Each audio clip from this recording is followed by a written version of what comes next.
What have the last couple of weeks been like for you, the ups and downs of the offense? I learned a lot about ourselves. Just, you know, every week you learn a lot about yourself. What you did right, what you did wrong. Go ahead and correct the mistakes and move on. What are you seeing in second halves the last couple of weeks? We just need to get more production, stay on the football field as long as we can. What are you seeing why that's not happening? Defense are making stops. Okay. Yeah, we're just maybe not executing as good as we should. Is there anything you're not doing at halftime? What's that? Is there anything you're not doing at halftime? Like, is there something you could do more of? If the changes are in the second half, is there a chance that coordinators get to talk to the players? Yeah. Different things, identify what you guys are doing. Correct. No, No, anything you've learned from shutting you down, changing. No, I think we actually did a good job of sticking to the script. If they're not adjusting anything defensively, we're just going to go ahead and run our plays, the same plays, just mix it up, move some guys around, that sort of stuff. The move you made before the field goal, you brought out the short yardage package. Was it a one or less or bust? Like it seemed like you would probably do that short package twice versus maybe going for the 57-yarder. Yeah, it was a 2. It was 2 yards, so we felt comfortable going 1-and-1 with the short yardage. Yeah. What is 3 yards, isn't it? Yeah, on TV copy it was 3 yards because like 2 and maybe a little more than 2. So they mark it as 3 on the TV, but it was really 2. How much conversations going on at that point? Like, are you advocating? Is it Mike's final call? Like when they're like whether it's the throwing pass against Toronto, whether it's the choice to field goal, like who's making that final choice on the call and We like always discuss as staff prior to these situations, right? There's a lot.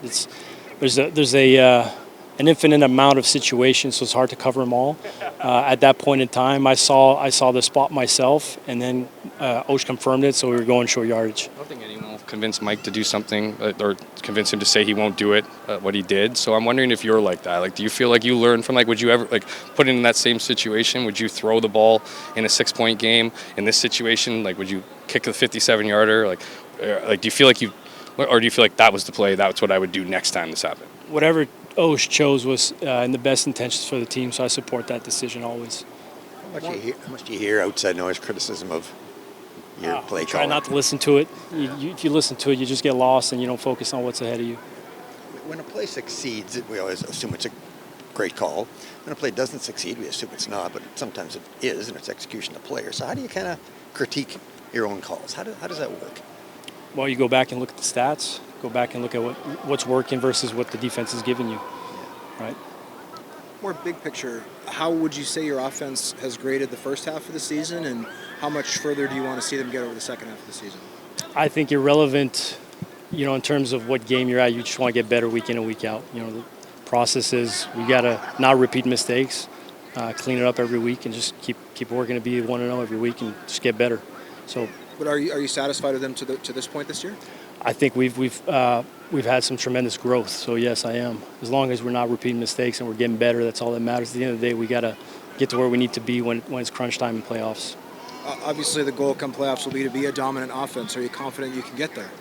I think we can. Yeah, I definitely think we have the tools to do that. Correct. Okay. Peyton Logan practicing today. Do you anticipate he's going to factor into the offense in a big way? Don't know that yet. We haven't set the roster. I'm excited to see him out there. I think we all want to see him out there, running around having fun. It's not the same thing when you're in the body shop working on the sideline. So I'm excited for him. But again, we don't know if he'll be up yet. So he's a very versatile player, right? He can play running back. He can play receiver. So I'd imagine as an OC that'd be an exciting option for you. Yeah, he can do a lot of good stuff. You mentioned you and Mike are on the same page. Are you, Mike, and the players all on the same page when it comes to play calling? Oh, definitely. Yeah. We all see it as one. Yeah. Because Zach would be a voice in there. O-line would be a voice in there. Same thing, I imagine, under you. Yeah, we like to listen and empower people. So at the end of the day, before we get on the flight to wherever we're headed, before we snap any ball in the first quarter, we're all on the same page. We're all seeing the same way. Sorry, Mike Miller in his first year had the luxury of having a Coach O'Shea, a special teams guy, to lean on. Who do you lean on most when it comes to game planning and play calling? Our staff. It's collaborative work. Jerry has his input, Andre has his input, Marty has his input, I bring my input. Yeah, the way it should be. Thank you.